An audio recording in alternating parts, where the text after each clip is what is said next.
Vamos a ver el día de hoy la vida de Esaú. Y es una palabra de exhortación, es una palabra ¿cómo se le llama a esto?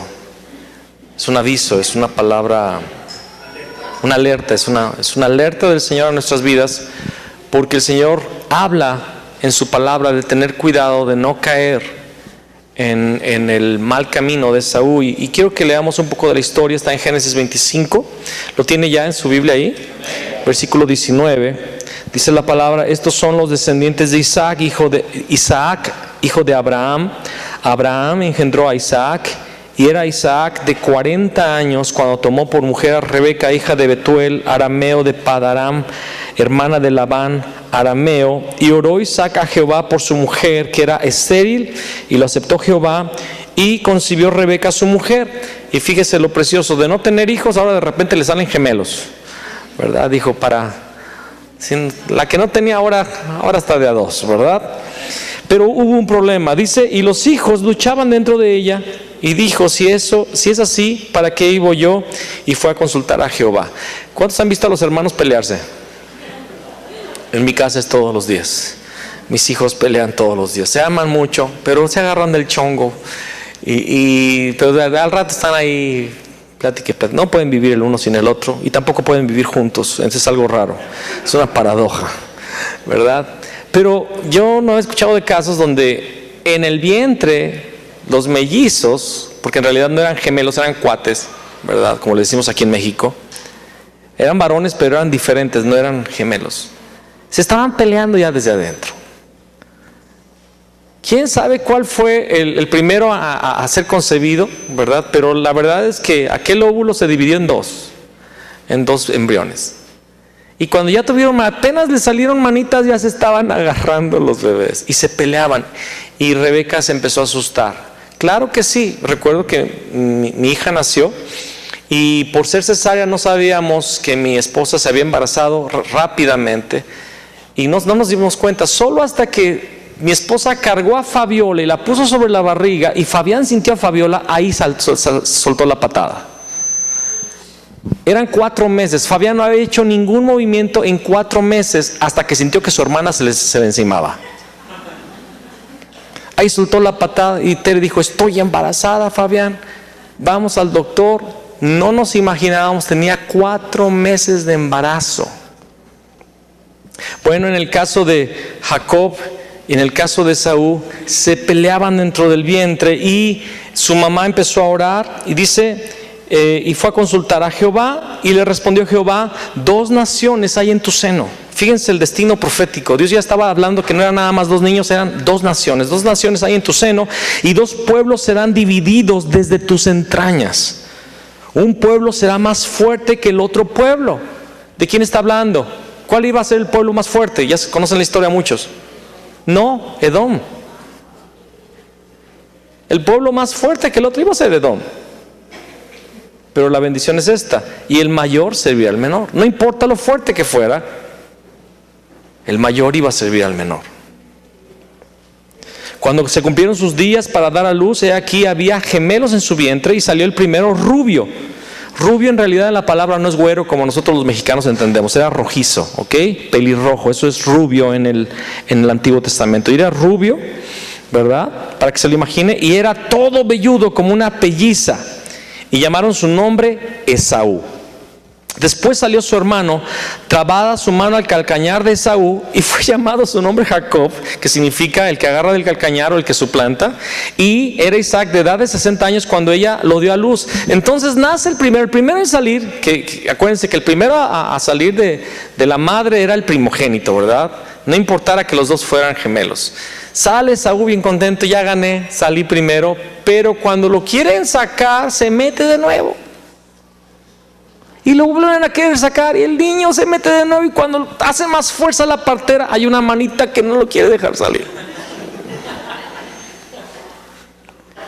Eran bebés recién nacidos, y ya Jacob no quería dejar a su hermano Esaú ser el primero. No es una coincidencia, es algo serio esto. Ahora, vamos a ver el versículo 27. Y crecieron los niños, y Esaú fue diestro en la casa, hombre del campo.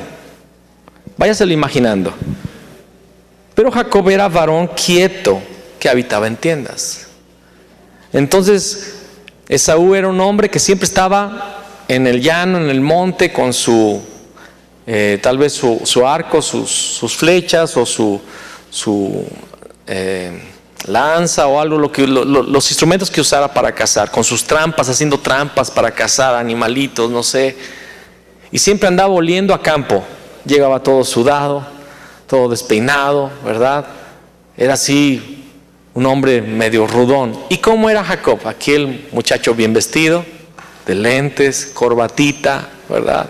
Su cuarto bien acomodado, su librero, los libros, sus pergaminos en orden, ¿verdad? El cuadro de su mamá con él, porque su mamá era su fan de Jacob, ¿verdad? Y siempre con la mamá: ¿en qué te ayudo, mamá? Oye, ¿por qué no hacemos hoy unos chiles en nogada? Yo hago el quién sabe qué, tú haces, ok. Y siempre con la mamá, Jacob, siempre con los libros, siempre haciendo cosas, estudiando libros, estudiando cocina y todo. Estaba más con la mamá. Y dice aquí la palabra: y amó Isaac a Esaú, porque comía de su casa, mas Rebeca amaba a Jacob. Obvio, ¿verdad? El papá amaba al hijo porque era el cazador.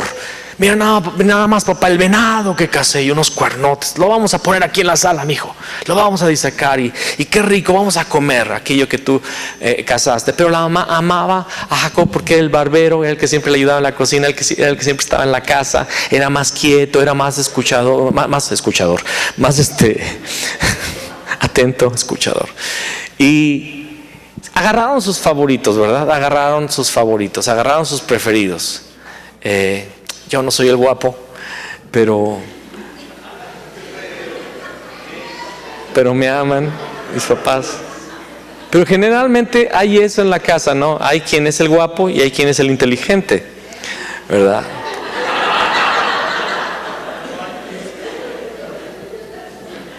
Y aquí vemos que hay una situación interesante. Pero mire lo que pasa aquí.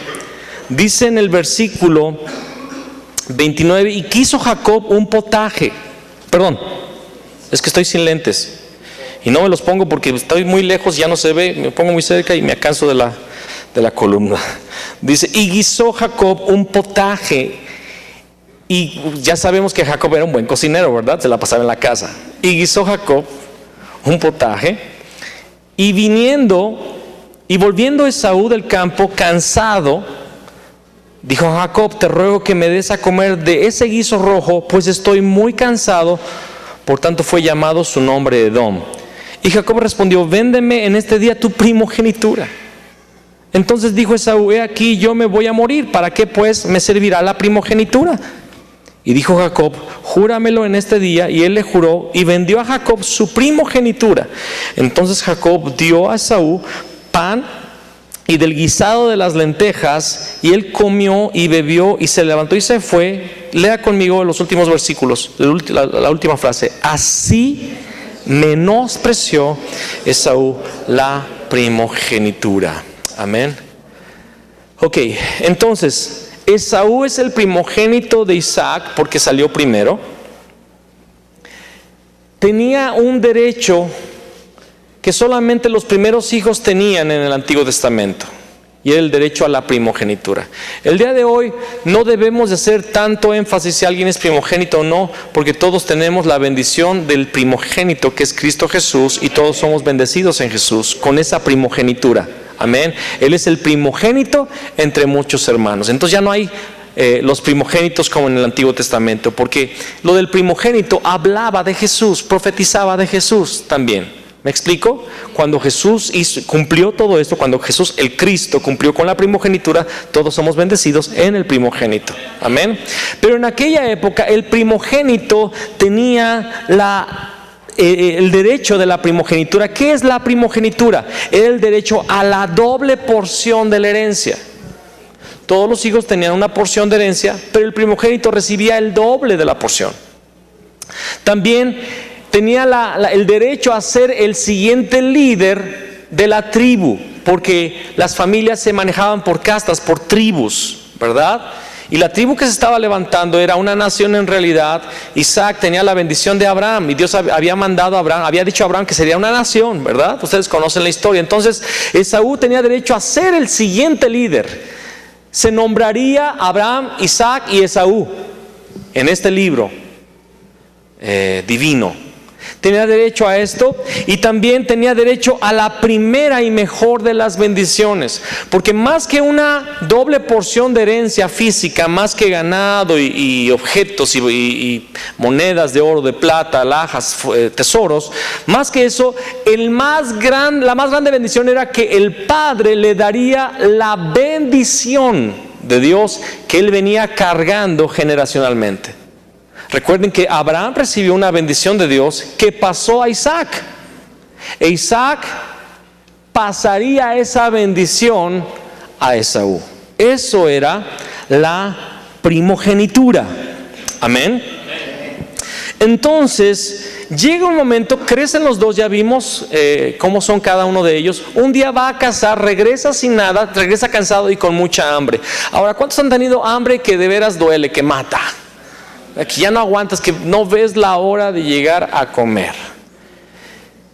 Y Jacob está cocinando, yo creo que su mejor guiso. Todas las mujeres tienen un guiso que es el mejor que les sale, ¿verdad? Hay mujeres que el arroz nunca les va a salir bien, les sale como engrudo, ¿verdad? Pero aquella otra cosa sí les sale bien. No te metas con el arroz, no es lo tuyo, pero sí haz enchiladas rojas de pollo, con su cremita, un poquito de crema. Y entonces Jacob está guisando el potaje, un potaje rojo, una comida que llevaba lentejas, y huele, wow, a metros, a kilómetros. Y cuando llega Esaú, dice, mi hermano está haciendo aquello que le queda bien. Me cae gordo, pero eso le sale bien. Dice, oye, carnal, ¿qué onda?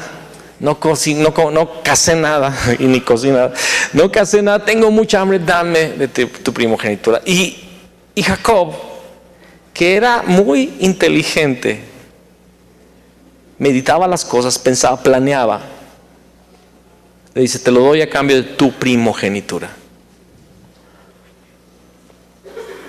Te quiero preguntar algo. Deberíamos hacernos la siguiente pregunta: ¿por qué Jacob le vendió el potaje a cambio de la primogenitura? ¿Cómo se le ocurrió ese disparate? Y aparte, ¿cómo se le ocurrió? ¿Cómo se imaginó Jacob que su hermano por una comida le vendería lo más grande que tenía en su vida, que era la bendición, la doble herencia? ¿Cómo se le ocurrió a Jacob? ¡Qué tontería, qué disparate! ¿Cómo llegó a pensar que tal vez caería en esa trampa, en esa contratación, comercio, trato, negocio? En ese trato. ¿Cómo se imaginó? ¿Cómo es que llegó a pensar eso? Bueno, Jacob vivió con su hermano Esaú toda la vida. Jacob conocía muy bien a su hermano. Jacob sabía desde antes que para su hermano la primogenitura no era algo tan importante. Tal vez en pláticas que él escuchó, tal vez en comentarios que él vio. Pero él conocía a Esaú, y sabía que para Esaú la primogenitura no era algo tan importante, no veía más allá. De la misma manera, el enemigo sabe que si valoramos, el enemigo sabe si valoramos o menospreciamos nuestro llamamiento. El enemigo lo sabe. Así como Jacob, y no estoy poniendo a Jacob como el malo, el enemigo, en realidad él tuvo que ser transformado, pero el enemigo sabe si menospreciamos o si realmente apreciamos nuestro llamado y la bendición que Dios nos ha dado. Si te fijas, cuando Esaú llega con Jacob, hay un momento clave, hay un momento importante en la vida de Jacob y en el momento de la vida de Esaú. Para Jacob fue el momento más importante porque marcó su vida y lo llevó a una caminata donde perseguiría la bendición de Dios y llegaría a recibir la bendición de Dios. Pero para Esaú fue el momento más ruin, el peor momento de su vida. Nunca lo olvidaría, lloraría por ese momento porque por una mala decisión él lo perdió todo. De la misma manera hay momentos claves en la vida, momentos muy importantes que pueden cambiar nuestro destino para bien o para mal. Y yo quiero hablar de eso. Yo quiero hablarte de que estemos alerta, porque tú puedes estar caminando bien el día de hoy, pero en algún momento, en algún punto, y de formas tan ridículas, de formas tan insignificantes al ojo humano, pero tan trascendentes, pueden marcar tu destino eterno. Una comida cambió el destino de Esaú. Un plato de lentejas. Y dice la palabra que desde aquel día se llamó su nombre, le llamaron Edom. ¿Sabes lo que significa Edom? Rojo. Le llamaron Edom porque la comida por la cual él vendió su primogenitura era un plato rojo. ¿Me estoy dando a entender? Tanto marcó su vida que se le llamó ya después Edom, se le llamaba rojo, o sea, el que vendió por un plato rojo su primogenitura. Y también para nosotros nuestras decisiones nos marcan. Decisiones que tú no imaginabas que iban a ser tan importantes te marcan para toda la vida. Esaú fue marcado. Esaú se convirtió en Edom. Edom fue una nación. Edom fue un reino. Así como Israel fue un reino, Edom también fue un reino. Y después lo vamos a ver. Menospreció su llamamiento. Menospreció su llamamiento. De la misma manera, los judíos de Antioquía de Pisidia menospreciaron la palabra de Dios. Vamos a Hechos capítulo 13, por favor. Pablo está dando un discurso allí en Antioquía de Pisidia y está hablando del Evangelio, amén. Está hablando de Jesús el Cristo. ¿Cuántos lo entienden? Amén. Y llega un momento en el final de su primer discurso, Pablo les dice: sabed pues esto, varones hermanos, le está hablando a judíos, que por medio de él, ¿de quién está hablando? De Cristo. Por medio de él se os anuncia perdón de pecados. Y que de todo aquello de que por la ley de Moisés no pudisteis ser justificados, en él es justificado todo aquel que cree. Eso es la salvación, justificación, amén. Mirad pues que no venga sobre vosotros lo que está dicho en los profetas. Es una palabra de alerta. Mirad pues que no venga sobre vosotros lo que está dicho en los profetas. Mirad, oh menospreciadores. Diga conmigo, menospreciadores. Mirad, oh menospreciadores, y asombraos y desapareced, porque yo hago una obra en vuestros días, obra que no creeréis si alguien os la contare.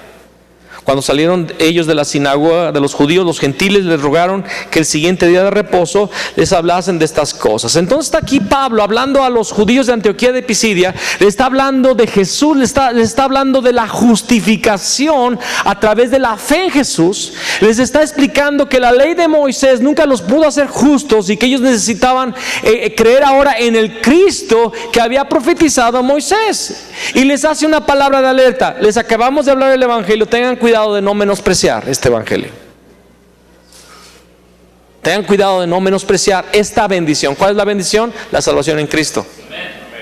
Y miren lo que sucedió en el versículo 45. Pero viendo, una semana después, pero viendo los judíos la muchedumbre, ¿se llenaron de qué? Y rebatían lo que Pablo decía, contradiciendo y blasfemando. Entonces Pablo y Bernabé, hablando con denuedo, dijeron: a vosotros, está hablándole a los judíos, a la verdad era necesario que se os hablase primero la palabra de Dios. Mas puesto que la desecháis, o lo voy a decir de otra manera, puesto que la desprecian, y no os juzgáis dignos de la vida eterna, he aquí nos volvemos a los gentiles. Porque así nos ha mandado el Señor diciendo: te he puesto para luz de los gentiles, a fin de que seas para salvación hasta lo último de la tierra. Los gentiles, oyendo esto, se regocijaban y glorificaban la palabra del Señor, y creyeron todos los que estaban ordenados para vida eterna, y la palabra del Señor se difundía por toda aquella provincia. Amén. ¿Qué fue lo que hicieron los judíos? Menospreciaron a su Mesías. ¿Por qué? No por el mensaje, sino porque amaban más la gloria de los hombres. Cuando vieron que la predicación de Pablo atrajo a las multitudes y que estaban atentas y fascinadas con el mensaje, se llenaron de celos. ¿Celos de qué? De no ser ya los maestros, de su revelación o de su evangelio haber quedado anticuado, viejo y obsoleto en relación al cumplimiento de la profecía a través de Cristo Jesús. Desecharon el mensaje por los celos. O sea,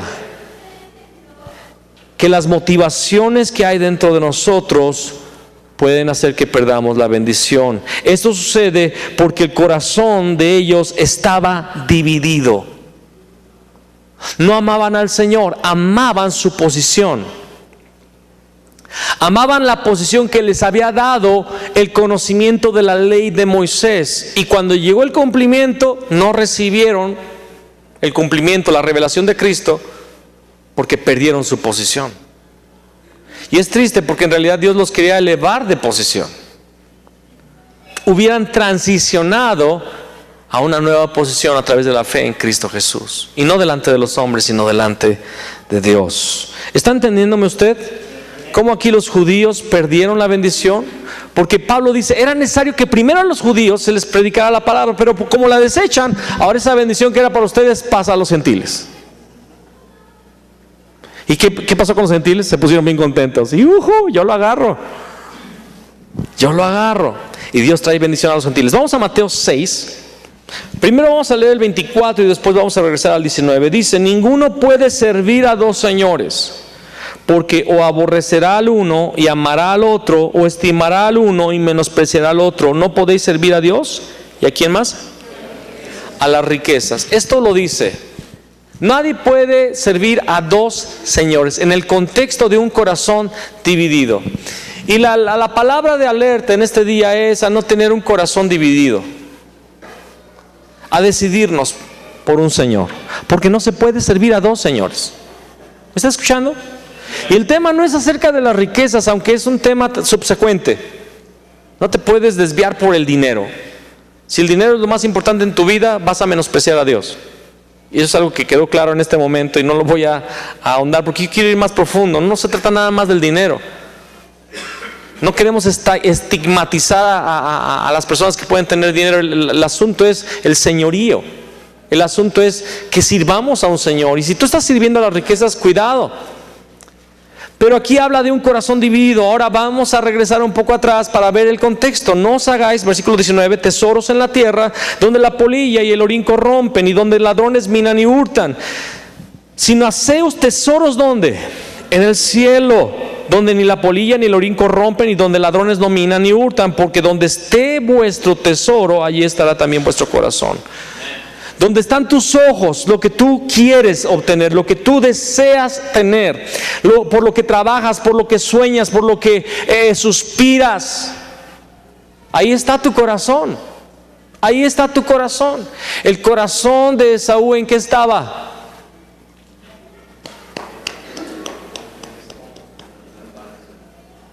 En la glotonería, en la comida, en la satisfacción carnal.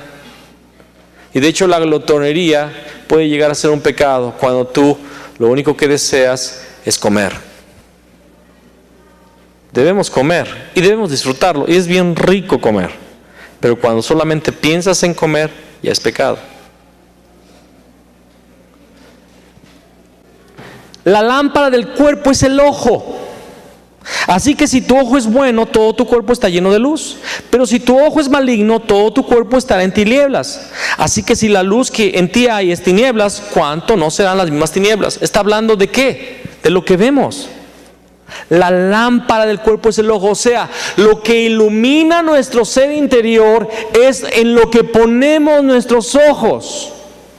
Pero si en lo que ponemos nuestra mirada son cosas de este mundo y no son cosas celestiales, porque el contexto es que pongamos nuestros tesoros en los cielos, amén, donde nada se echa a perder, no aquí en la tierra donde todo se echa a perder. Y luego habla del ojo. Si tus ojos están en las cosas finitas, hay tinieblas en tu corazón. Pero si tu ojo es bueno, o sea, si estás pensando en la bendición de Dios, pensando en la relación con Dios, pensando en el llamado de Dios, en la revelación que Dios nos ha dado a través de su Hijo, hay luz en tu vida. Está el reino, está sirviendo a un rey. Ahora vamos a saltar el versículo 24 que ya leímos. Ahora el versículo 25. Por tanto os digo, no os afanéis por vuestra vida, ¿qué habéis de comer o qué habéis de beber? Ni por vuestro cuerpo, ¿qué habéis de vestir? ¿No es la vida más que el alimento y el cuerpo más que el vestido? Mirad las aves del cielo, que no siembran, ni ciegan, ni recogen en graneros, y vuestro Padre Celestial las alimenta. ¿No valéis vosotros mucho más que ellas? ¿Y quién de vosotros podrá, por mucho que se afane, añadir a su estatura un codo? Y por el vestido, ¿por qué os afanáis, mujeres? Gloria a Dios, reciban la palabra. Considerad los lirios del campo, cómo crecen, no trabajan ni hilan. Pero os digo que ni aun Salomón con toda su gloria se vistió así como uno de ellos. Y si la hierba del campo que hoy es y mañana se echa en el horno, Dios la viste así, ¿no hará mucho más a vosotros, hombres de poca fe? No os afanéis pues diciendo qué comeremos, o qué beberemos, o qué vestiremos, porque los gentiles buscan todas estas cosas, pero vuestro Padre Celestial sabe que tenéis necesidad de todas estas cosas. Mas buscad primeramente el reino de Dios y su justicia, y todas estas cosas os serán añadidas. Así que no os afanéis por el día de mañana, porque el día de mañana traerá su afán. Basta a cada día su propio mal. Lo que está diciendo este capítulo 6 de Mateo es de poner nuestros ojos y nuestro corazón en las cosas eternas. Y las cosas terrenas Dios las va a añadir, porque no podemos servir a dos señores, estar afanados en las cosas de esta tierra y perdiendo nuestro llamamiento. Nadie dijo amén. Está bien, respeto esto. Entonces ya no vamos a trabajar. No trabaje, porque dice la palabra que el que no trabaje, que no coma. Pero tu corazón debe de estar bajo el gobierno del Señor, y tu mirada debe de estar puesta en esa primogenitura celestial de Cristo, en esa bendición del Evangelio. Él te justificó a través de su muerte y resurrección. Tú tienes entrada al Padre y tú vas a vivir una eternidad. Todo lo que yo hago hoy debo de hacerlo pensando que va a repercutir en mi eternidad. Y habrá juicios, lo estamos viendo en este estudio, y habrá galardones, habrá recompensas eternas, un juicio eterno. Lo que se juzgue en el día del juicio va a determinar toda mi eternidad, y no va a haber un nuevo análisis, no va a haber otro, ¿cómo se le llama eso? Cuando se interpone para que el juicio no me caiga, no va a haber un recurso, ¿verdad? No va a haber una apelación. Lo que Él decidió en ese juicio determina tu eternidad. Entonces yo tengo que vivir el día de hoy de una manera para que mi eternidad sea una eternidad de bendición. Vamos a ver cómo Esaú, por ese plato de lentejas, determinó su eternidad. Y una eternidad de desgracia, de desdicha. Un plato de lentejas. Y alguien va a decir, qué absurdo. Por un plato de, hermano, así de absurdo es el adulterio que algunos cometen, que determinará su eternidad. Así de absurdo es que alguien por una carrera o por un noviazgo con una persona equivocada, una carrera que Dios no te llamó a tener, determine tu eternidad donde perdiste la bendición. Así de trágico es que por un negocio que Dios no te dio permiso de hacer, pero que tú querías hacer porque querías hacerte de dinero, por ese negocio perdiste una eternidad de bendición. porque menospreciaste el señorío. Tu corazón estaba dividido y no te diste cuenta. Vuelve conmigo a Génesis 25 y vamos a leer el versículo 34, porque a veces no sentimos o no nos damos cuenta del sentimiento de la escritura. Entonces Jacob dio a Esaú pan y del guisado de las lentejas, y él comió y bebió, y se levantó y se fue. Ni se dio cuenta de lo que había sucedido. Se levantó y se fue, contento como si nada. Se fue, no se dio cuenta. Así menos, ese así es importante. Ese así es muy importante. Así menospreció Esaú la primogenitura. Esaú vivía para la carne, no pensaba en lo eterno. Y escucha lo que voy a decir a continuación, porque es muy serio. El Señor quedó indignado con Esaú para siempre. Para siempre. Dios se indignó con Esaú, porque Esaú estaba menospreciando a Dios. Estaba menospreciando la bendición de Abraham. Y vamos a ver lo que era eso. Vamos a Malaquías 1, por favor. Yo os he amado, le está hablando Dios a Israel, amén. Yo os he amado, dice Jehová, y dijisteis, ¿en qué nos amaste? Fíjate la respuesta.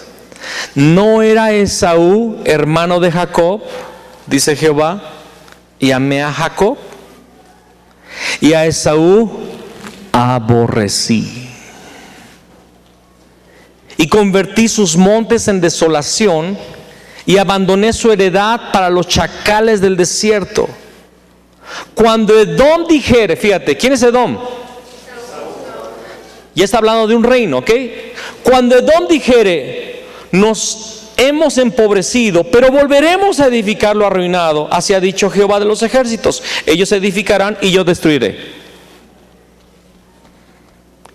Y les llamarás territorio de impiedad y pueblo contra el cual Jehová está indignado para siempre. Y vuestros ojos lo verán y diréis, sea Jehová engrandecido más allá de los límites de Israel. Ese acontecimiento del plato de lentejas determinó la eternidad de Esaú. Dios quedó indignado y lo aborreció y dijo, aunque te quieras levantar, cuando te estés levantando te voy a derribar. Y vamos a ver que no solamente es que Dios esté en contra, vamos a ver cómo Dios destruyó a Edom, y de forma grave. Acabó con una aniquilación de parte de Dios. ¿Está conmigo? Qué grave es que Dios se quede indignado. Qué grave, hermanos, qué grave es tener a Dios de enemigo. Es lo peor. Aquel que puede ser tu salvador, aquel que puede ser tu Señor, ahora es tu enemigo y es tu juez. Y es tu adversario. Lo peor. Lo peor. ¿Cómo es que menospreciamos el llamamiento? Ahora vamos a aplicarlo a nosotros. Ya vamos a dejar de hablar del pobre Esaú. Ahora vamos a hablar de Fabián Zacarías y de los hermanos que están en puerta del cielo. ¿Estás preparado? Prepara tus pompis espirituales. Versículo 6. El hijo honra al padre y el siervo a su señor. Si pues soy yo padre, ¿dónde está mi honra? Y si soy Señor, ¿dónde está mi temor? Dice Jehová de los ejércitos a vosotros, oh sacerdotes. ¿Cuántos son sacerdotes aquí?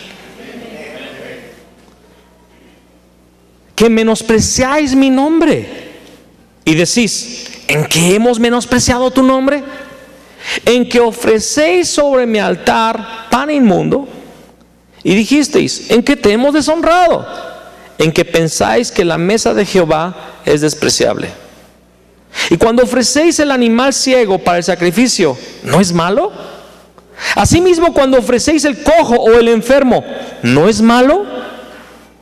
Preséntalo pues a tu príncipe. ¿Acaso se agradará de ti o le serás acepto? Dice Jehová de los ejércitos. Ahora pues, orad por el favor de Dios para que tenga piedad de vosotros. Pero ¿cómo podéis agradarle si hacéis estas cosas? Dice Jehová de los ejércitos. ¿Quién hay de vosotros que cierre las puertas o alumbre mi altar de balde? Yo no tengo complacencia en vosotros, dice Jehová de los ejércitos, ni de vuestra mano aceptaré ofrenda, porque desde donde el sol nace hasta donde se pone es grande mi nombre entre las naciones. Y en todo lugar se ofrece a mi nombre incienso y ofrenda limpia, porque grande es mi nombre entre las naciones, dice Jehová de los ejércitos. Y vosotros lo habéis profanado cuando decís, inmunda es la mesa de Jehová, y cuando decís que su alimento es despreciable. Habéis además dicho, oh, qué fastidio es esto. Y me despreciáis, dice Jehová de los ejércitos, y trajisteis lo hurtado, o cojo, o enfermo, y presentasteis ofrenda. ¿Aceptaré yo eso de vuestra mano? Dice Jehová. Maldito el que engaña, el que teniendo machos en su rebaño, promete y sacrifica a Jehová lo dañado. Porque yo soy gran rey, dice Jehová de los ejércitos, y mi nombre es temible entre las naciones. ¿Cómo es que no menospreciamos nuestro llamamiento? ¿Cómo es que menospreciamos lo eterno? Dice aquí la palabra que el hijo honra al padre y el siervo a su señor.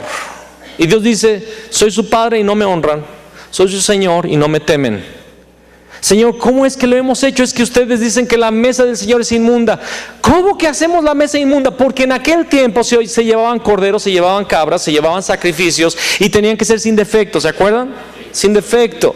Entonces prometían un sacrificio, a veces era por los pecados, a veces era el sacrificio anual, a veces era por diferentes cosas que en la ley de Moisés está escrito ahí en Levítico, pero llevaban y prometían al Señor, pero tenían un rebaño y decían, no le voy a llevar el gordo, el bueno, el que me lo puedo vender caro y me puede dar una buena economía, un buen dinero.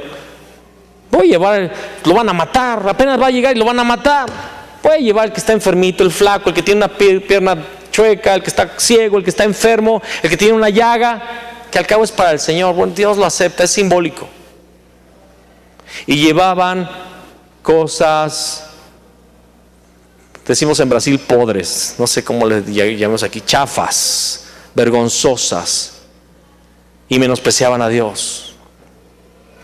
Y luego los sacerdotes decían, qué fastidio es esto, fastidio de que abrir las puertas todos los días, poner el incienso, hacer los sacrificios, hacer todo el ritual que Dios había pedido en la ley de Moisés, que los sacerdotes hicieran. Qué fastidio, todos los días y toda mi vida hacer esto. Así menospreciaban al Señor. Y Dios dice, hey, ¿quién hay de vosotros que cierre las puertas o alumbre mi altar de balde? O sea, Dios estaba diciendo, ¿por qué se fastidian de hacer el trabajo sacerdotal si de hecho por ese trabajo es que ustedes comen? Porque los sacerdotes y los levitas vivían del diezmo y de la ofrenda que Israel traía. Pero estaban hartados, estaban cansados. Y Dios les dice, yo soy rey grande. Yo soy temido en toda la tierra. Hay otros lugares donde me ofrecen incienso puro, limpio a mi nombre. Hay otros lugares donde hay personas que realmente me temen y que realmente me adoran, que realmente entienden que lo que hacen en la vida repercute en la eternidad.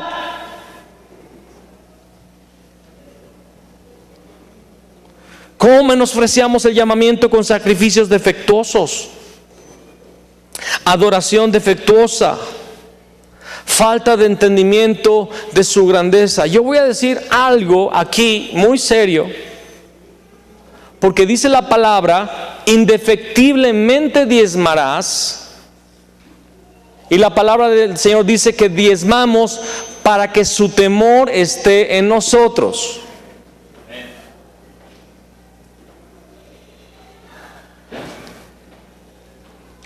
Este tema no se trata del diezmo, porque voy a hablar de otras cosas. Voy a hablar de la oración, de la adoración, de tu estudio de la palabra en casa, de la evangelización que haces o no haces todos los días, de tu comunión con el cuerpo de Cristo. y de tus metas personales. Voy a hablar de todo eso, pero quiero hablar un asunto que es delicado y es el diezmo, rápidamente. Y no lo quiero mencionar solamente de soslayo, quiero ir profundo y rápido. Si tú no diezmas, el temor de Dios no está en tu vida, porque Dios lo estableció. Y es algo que es antes de la ley, y Jesús mismo dijo, creo que es en Mateo 23, que es necesario seguirlo haciendo. Dios no necesita tu diezmo, literalmente no lo necesita. Pero el diezmo es una manifestación de que tú temes al Señor. Lo ves en la Biblia en varios lugares. Ves cuando Jacob, en el camino hacia la tierra de su tío Labán, cuando se encuentra con Dios, dice: si tú me bendices, tú serás mi Dios, y el diezmo de todas las cosas apartaré para ti. Y no se había establecido diezmo, no había ley. Pero Jacob le estaba diciendo: yo voy a darte el diezmo porque yo te voy a mostrar, te voy a manifestar que yo te temo, que yo te sirvo.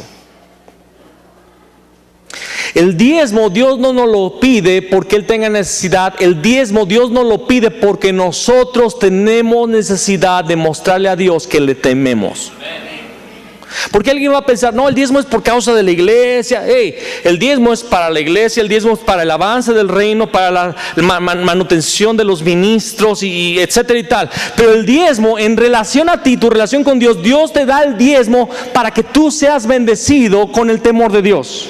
Porque alguien va a pensar, Malaquías 3:10, es que si yo diezmo, las ventanas de los cielos se van a abrir y Dios va a derramar bendición. Amén, esa es una consecuencia, pero la mayor bendición del diezmo es que el temor de Dios permanece en tu vida.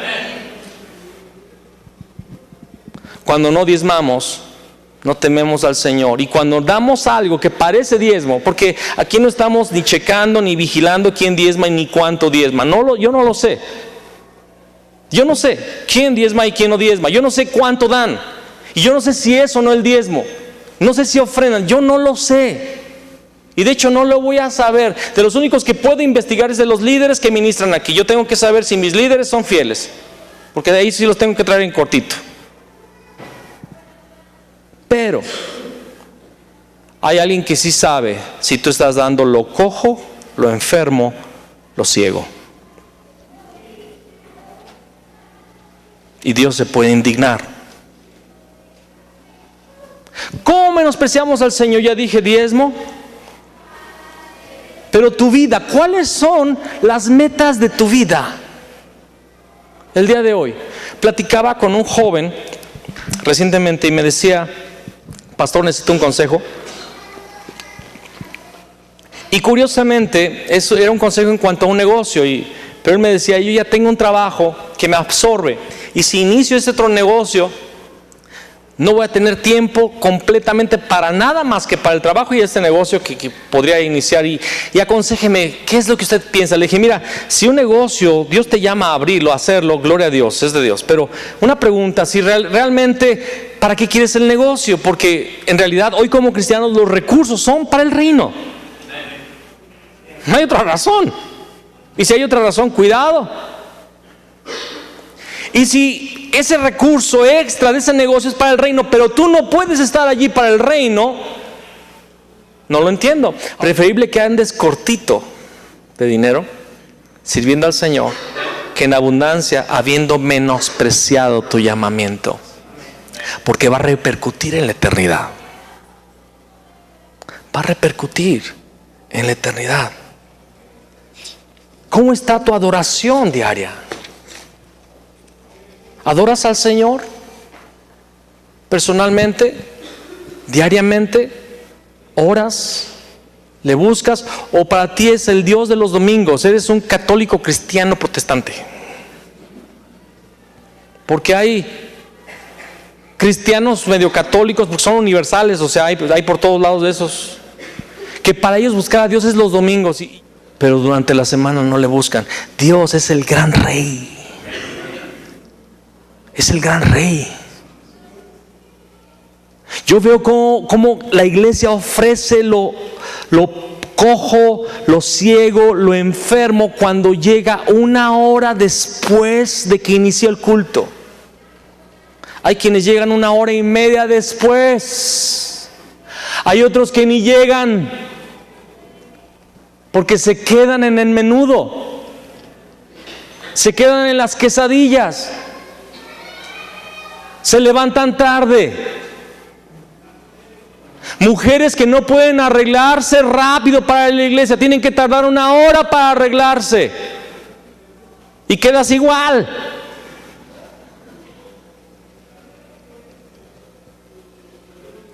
Y luego le pregunto a los maridos, ¿por qué llegaron tarde?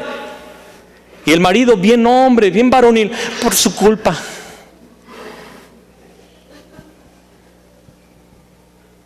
Es que mi esposa, dígale. El pastor nos está regañando porque le gusta que esté en la iglesia llena cuando empieza. No, yo no veo el temor de Dios en tu vida. No sé si tú lo sepas, pero la parte más importante de la reunión es la adoración. Porque la prédica es en beneficio propio, pero la adoración es el culto. No sé si lo escuchaste. La adoración es la parte más importante del culto, porque es tu ofrenda espiritual. Dios conoce tu corazón. Dios conoce tu vida. Esaú no pudo comprender que su destino era el de engendrar la vida del Mesías. Ve conmigo a Juan 8:56. Abraham vuestro padre se gozó de que había de ver mi día, y lo vio y se gozó. Espérame un poquito. ¿Abraham vio el día de Jesús? ¿Abraham vio al Mesías? Jesús lo está diciendo, así fue.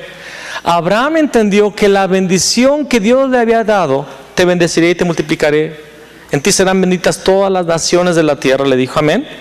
Abraham entendió que no era nada más la bendición de ser un reino o una nación. La bendición era que de él brotaría, de su linaje, de sus descendientes, heredando la bendición. Ellos heredarían la promesa de que de sus vidas vendría el Mesías. Pero Esaú no se apercibió, Esaú no entendió que esa primogenitura y esa bendición tenía como propósito no dinero, no ganado, no un renombre, no un liderazgo. Era que de él vendría el Mesías. Pero él prefirió el plato de lentejas. Vamos a Génesis 26:34, por favor. Vamos a ver un poco más del carácter de Esaú. Y cuando Esaú era de 40 años, tomó por mujer a Judith, hija de Beri, eteo. ¿Quiénes son los eteos? Los gentiles, ajenos al pacto de Dios, ajenos a las promesas. Y a Basemad, hija de Elón, eteo. 2 eteas, se casa con 2 eteas. Y fueron amargura de espíritu para Isaac y para Rebeca. Fueron amargura de espíritu para Isaac y para Rebeca, porque Esaú, fíjate lo que está sucediendo, Esaú está teniendo un matrimonio con el mundo. ¿Lo estás viendo? Ahora ve al capítulo 27, el 46. Y dijo Rebeca a Isaac: fastidio tengo de mi vida a causa de las hijas de Ed, o sea, las 2 mujeres de Esaú. Si Jacob toma mujer de las hijas de Ed, como estas, de las hijas de esta tierra, ¿para qué quiero la vida? Fíjate lo serio que era que Esaú hubiera tomado mujeres paganas. Esta Rebeca dice: yo no quiero que mi hijo también tome mujeres paganas, porque mejor me quiero morir. Pero mira lo que hace Esaú a continuación, capítulo 28, versículo 6. Dice: y vio Esaú cómo Isaac había bendecido a Jacob y le había enviado a Padán Aram para tomar para sí mujer de allí. ¿Por qué lo envió tan lejos? Porque ahí estaban las mujeres que eran piadosas del linaje, de la familia. Y que cuando le bendijo, le había mandado diciendo: no te tomarás mujer de las hijas de Canaán, o sea, paganas. Y que Jacob había obedecido. ¿Que Jacob qué? Había obedecido. a su padre y a su madre y se había ido a Padán-Aram. Vio asimismo Esaú que las hijas de Canaán parecían mal a Isaac su padre, y se fue Esaú a Ismael y tomó para sí mujer a Mahalat, hija de Ismael, hijo de Abraham, hermana de Nebaiot, además de sus otras mujeres. Se casó con una tercera, otra impía, porque Ismael es carne. Ismael no es la promesa. Ismael es el fruto de una rebeldía, de una obstinación, es el fruto de la carne.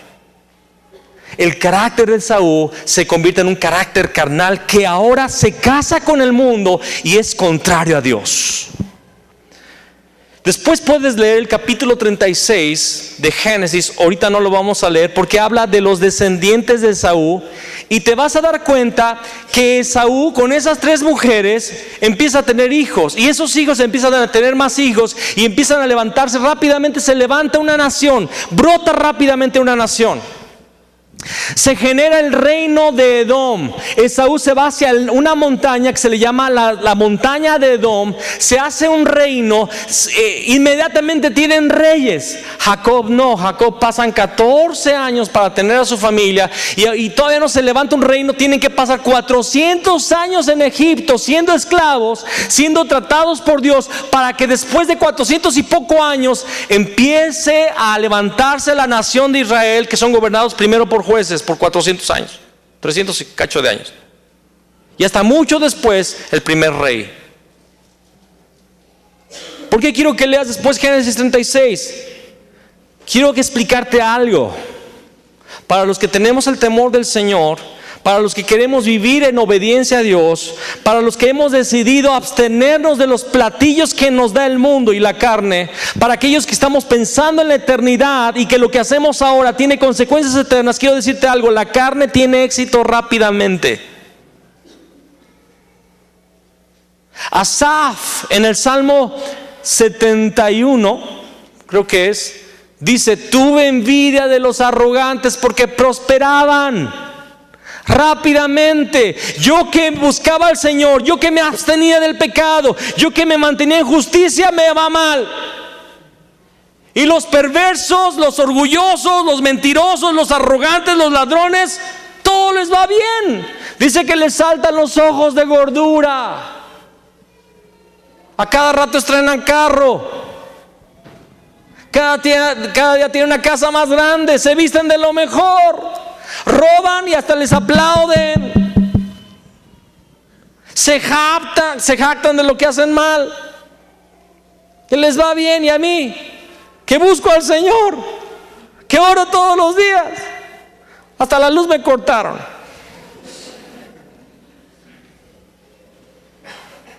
Me cortaron el agua. El otro día saqué la leche del refrigerador y se había cortado hasta la leche.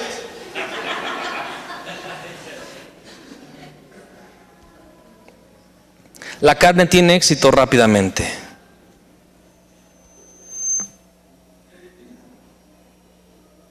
Pero mira la consecuencia de vivir en los caminos de la carne.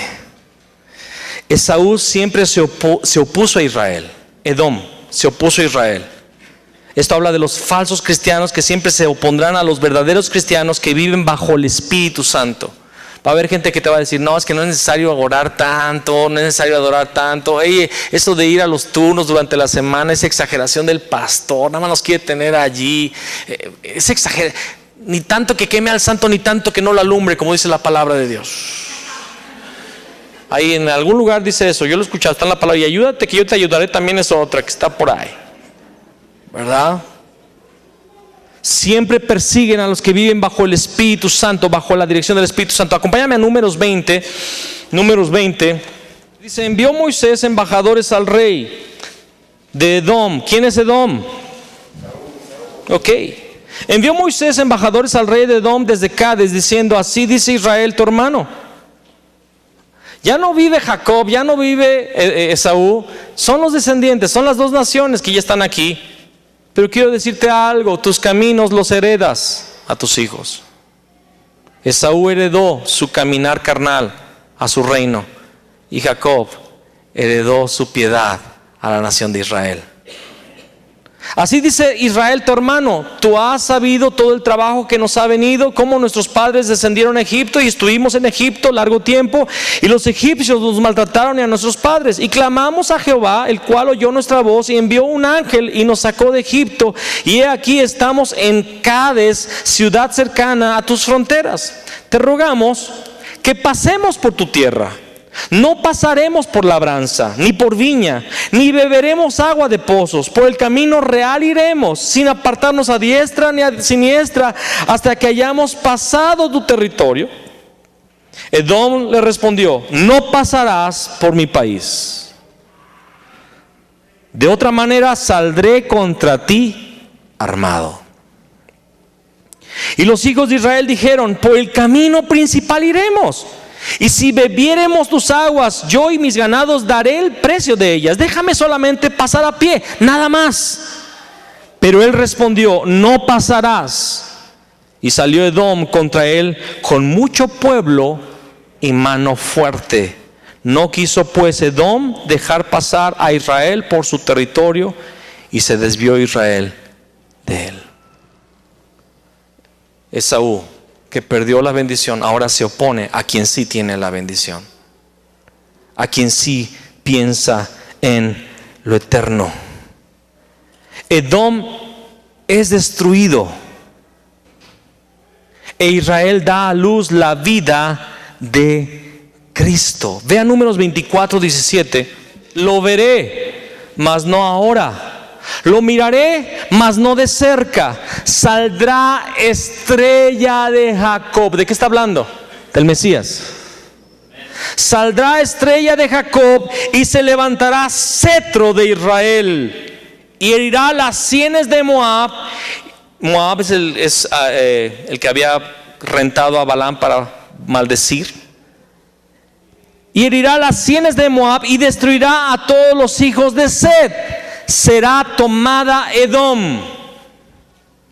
Será también tomada Seir por sus enemigos, e Israel se portará varonilmente. De Jacob saldrá el dominador y destruirá lo que quedare de la ciudad. Dios está diciendo: Edom va a ser destruido, pero Israel va a dar a luz la vida del Mesías. Mira lo que dice Isaías 63. ¿Quién es este que viene de Edom, de Bosra, con vestidos rojos? Ahora, el que viene de Edom, ¿sabes quién es? Es Dios. Dios viene de Edom, pasó por Edom, visitó a Edom. Solo que, ¿sabes qué? Él no vino a visitarlo para bendecirlo, porque Dios visita hostil o amigablemente. Lo vimos en la palabra de Dios, visita. La palabra visita significa eso: visitar hostil o amigablemente. Dios siempre visita de dos maneras: una para juzgarte o una para bendecirte. ¿Cuál quieres? Mira que en este momento Dios viene de visitar Edom. ¿Quién es este que viene de Edom, de Bosra, con vestidos rojos? Qué hermoso es su vestido. Este hermoso en su vestido. Estoy leyendo mal. Este hermoso en su vestido, que marcha en la grandeza de su poder. La respuesta: yo, el que hablo en justicia, grande para salvar. La pregunta: ¿por qué es rojo tu vestido y tus ropas como del que ha pisado en el lagar? He pisado yo solo el lagar, y de los pueblos nadie había conmigo. Lo pisé con ira y los hollé con mi furor, y su sangre salpicó mis vestidos y manché todas mis ropas. Porque el día de la venganza está en mi corazón, y el año de mis redimidos ha llegado. Sus vestidos estaban rojos porque pisó Edom, y la sangre de los edomitas salpicó su vestido. Dios viene a destruir a Edom. Jeremías 49, rápido, adelantito. Acerca de Edom: así ha dicho Jehová de los ejércitos: no hay más sabiduría en Temán, se ha acabado el consejo en los sabios, se corrompió su sabiduría. Huid, volveos atrás, habitad en lugares profundos, son moradores de Dedán, son las ciudades de Edom. Porque el quebrantamiento de Esaú porque el quebrantamiento de Esaú traeré sobre él en el tiempo en que lo castigue. Si vendimiadores hubieran venido contra ti, ¿no habrían dejado rebuscos? Si ladrones de noche, ¿no habrían tomado lo que les bastase? Mas yo desnudaré a Esaú, descubriré sus escondrijos y no podrá esconderse. Será destruida su descendencia, sus hermanos y sus vecinos, y dejarán de ser. Deja tus huérfanos, yo los criaré, y en mí confiarán tus viudas, porque así ha dicho Jehová. He aquí que los que no estaban condenados a beber el cáliz beberán ciertamente, y serás tú absuelto de todo. No serás absuelto, sino que ciertamente beberás.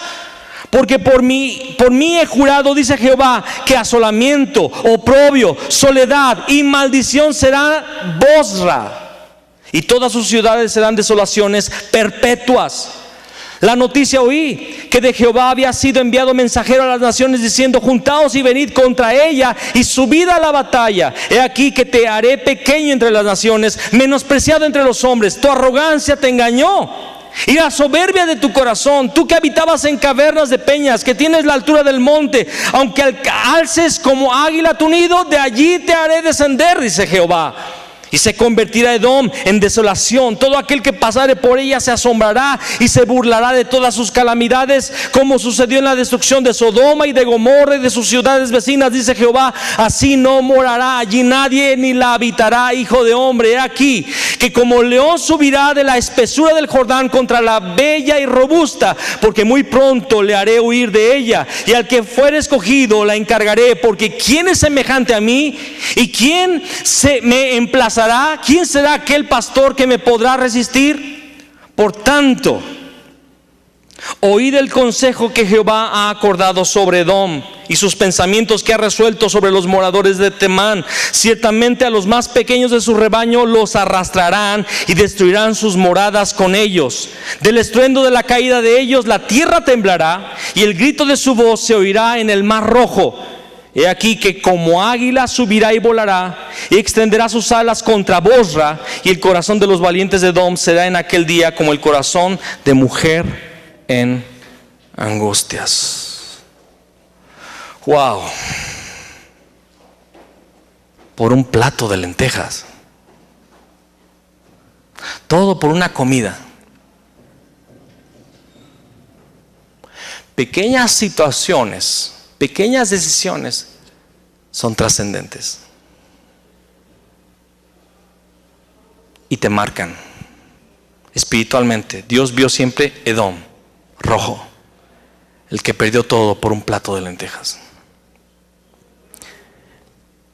por saciar su vientre. Una última porción que quiero leer, neotestamentaria y exhortación directa para nosotros. Hebreos 12, por favor. Seguid la paz con todos y la santidad, sin la cual nadie verá al Señor. Mirad bien. ¿Qué significa mirad bien? Observen, prevengan esto, estén alerta. Mirad bien.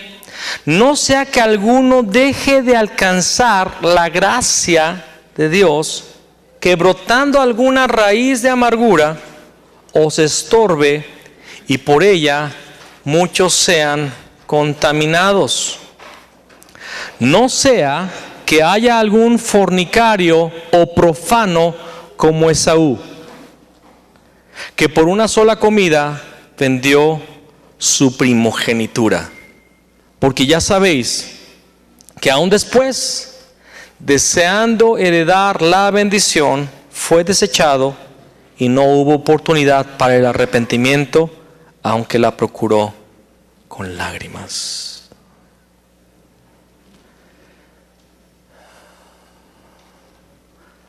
Cuando somos guiados por lo eterno, cuando nos damos cuenta de este asunto que hoy acabamos de ministrar, quiero decirte que la clave de todo, la esencia del cristianismo, el objetivo de ser cristiano, no es solamente que Jesús te haya salvado. Ese es el inicio, ese es el arranque. Jesús te salvó. Amén. Terminó con la separación. Gloria a Dios. Rey, sacerdote y profeta. Abrió el camino, pagó mis pecados, venció a Satanás. Amén. Ese es el inicio. Pero el propósito de la vida Era el propósito que Dios tenía para Esaú. En su caminar en obediencia, en su caminar del pacto, en ese anhelo de recibir la bendición, la primogenitura, él llegaría a ser parte del eslabón, el linaje del cual nacería Cristo para salvar al mundo. El propósito de la vida no solamente que seas salvo, sino que tú llegues a engendrar la vida de Cristo para el mundo. Que un día la gente pueda decir: yo veo a Cristo en tu vida. Tú no eres igual. Tú menosprecias la mesa de Nabucodonosor. Tú menosprecias los banquetes de este mundo. Tú prefieres andar corto de dinero, pero no perder tu llamamiento en el evangelismo, en el servicio, en la iglesia, en tu adoración. Tú prefieres perder ese programa de televisión, tú prefieres perder ese partido de fútbol, esa final, tú lo prefieres porque hay una reunión de varones. Tú prefieres perder ese té con las amigas de la secundaria o de la preparatoria porque hay una reunión de mujeres que tú quieres estar. Tú prefieres estar en el evangelismo, tú prefieres estar en la oración durante la semana que ir al club, que jugar básquet, nadar, lo que tú hagas en el club, por estar orando en la semana, por estar leyendo tu Biblia, por estar buscando el reino de Dios. Tú no vives para este mundo, yo veo a Cristo en ti. Dice la palabra que esas personas, las tribus de Israel, los 12 apóstoles, ellos van a reinar. Y va a haber otros tronos para los que hayan vencido en la eternidad. Y lo que Dios establezca en el juicio, nadie le va a quitar. Nadie le va a añadir lo que Dios haya dicho en el día del juicio, en el tribunal de Cristo, en el juicio del trono blanco. Va a ser eterno. Qué triste para algunos que cuando vean hacia atrás y digan: si yo no hubiera entrado en aquello, si yo me hubiera esforzado para no ceder ante tal tentación, ante tal pecado, yo cometí aquel pecado y ese pecado me marcó y yo lo perdí todo por ese pecado. Varones y mujeres, hombres, mujeres casados y mujeres casadas, cuidado con el adulterio. Eso es un estúpido plato de lentejas por el que se pierde todo. Si eso sucedió cuando no conoces a Cristo Jesús, el que está en Cristo nueva criatura es, y todas las cosas viejas pasaron aquí, todas son hechas nuevas. Pero si estás en Cristo, guarda tu salvación con temor y temblor, porque dice la palabra: mirad bien, no sea que estabas en el camino y te perdiste en el camino. Vamos a pedir al Señor su temor en nuestras vidas. Amén. Póngase de pie y vamos a orar. Señor, tú eres nuestro Padre y queremos honrarte. Tú eres nuestro Señor y queremos temerte. Pon tu temor en nuestros corazones. No hablamos del miedo, hablamos del temor. En el temor, Señor, de Dios, en el temor de Jehová hay sabiduría. Saber que lo que hacemos hoy determina nuestra eternidad es sabiduría.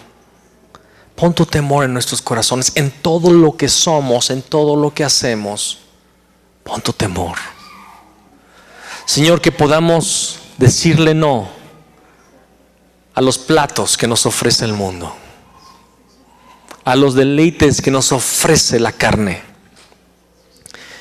Y que así como Jacob anhelaba la bendición, anhelaba la primogenitura, anhelaba, deseaba recibir, así nosotros hoy anhelemos recibir esa bendición, dar a luz la vida de Cristo, engendrar en nuestra vida, en nuestro caminar, la estatura del varón perfecto, la vida de Cristo, tu reino manifestándose a través de hombres y mujeres que se han entregado totalmente a ti, Señor.